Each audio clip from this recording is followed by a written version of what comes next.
With this true blue salute, I'm Karla Nichols.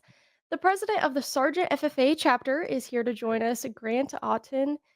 The FFA, oh, I already kind of messed that up. But I said your last name right, right? Yep, that was Okay, good. perfect. I was second guessing it. I was like, dang it, did I No, say that you're right? good. Ottun. Okay. All right, restart. Coming down here in three, two, one. With this true blue salute, I'm Karla Nichols reporting. The president of the Sargent FFA chapter joins us, Grant Ottun. How are you doing today, Grant? Good. How are you doing? I'm doing pretty good. So, in talking about FFA, recently you competed at the state range judging contest, which is part of the CDEs, but it happens a little bit beforehand compared to most of the contests. Share a little bit more about how range judging went. Yeah, it went pretty good. It was at Imperial there down by kind of around the Ogallala area. It was really fun contest. That county actually has all ecological sites, so it was kind of a toss up on what kind of soil you were gonna get. So it was a little bit more challenging, I guess, than other years going to state range judging contests. In looking at range judging, share a little bit more about what all that goes into. You mentioned the soil types and then I'm assuming plants, but what does that contest really look like when it comes to the studying aspect? hmm So probably the biggest part of it is plant identification. You need to know what kind of grass it is, as well as its pedigree, which is like whether it's an annual or biennial plant, as well as things like forage value, whether the cows like to eat it or not, whether it's palatable for their taste or not. So, and then that's a big part of it. There's other parts like the ranch problem. You need to know, like based off a map, whether a pasture's overgrazed or not, whether you need to decrease your stocking rate or not. And in looking at the rangeland side of things, it seems like you have a pattern going on where you were a part of the range judging, and then it sounds like you're also going to be part of agronomy. Share a little bit hmm more about the agronomy aspect of the contest with CDEs coming up. hmm Yeah, so it's kind of similar to range judging, I would say. Again, a big part of it is identification. You got to be able to identify a lot of things. So it's a lot of memorization. Like you need to memorize kinds of crops, weeds, entomology, which is like bugs and insects, as well as diseases, and then also machinery for um, row crop production.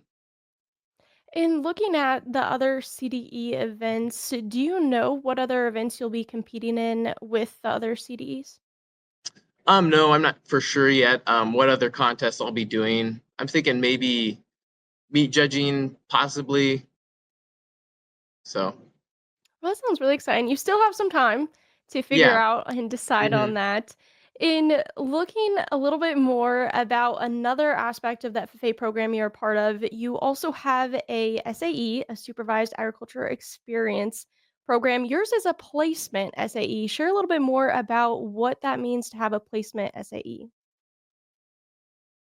So it's really just you working for an employer, um, doing whatever they want you to. Mine's on our family farm, so yeah, I'll be doing anything from raking hay, baling it, or anything just to like yeah, tagging calves. So yeah, it's really just whatever your employer wants you to do, I guess. That has to do with agriculture. And so, looking at the competition side of an SAE, what all, besides putting the labor into it, does that all include to become or to be considered as an SAE?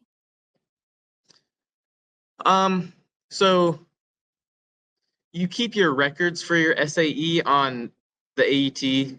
It's really just basically a job, I would say, is what an SAE is. I mean, it doesn't have to be paid, but yeah, it can really just be anything from just being a like a yeah farmhand to yeah like Carson being a florist or whatever. You know, it can really just be anything.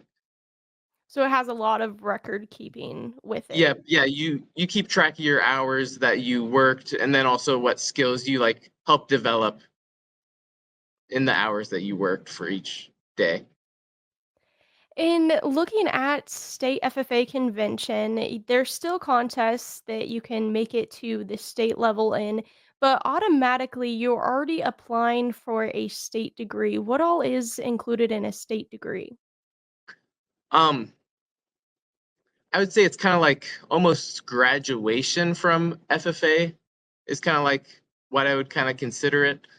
Um, it's really just showing, I would say, that you did the basic things required by the state to be a state degree holder.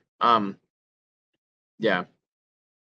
And in looking at the application process, what are the steps in applying for this degree?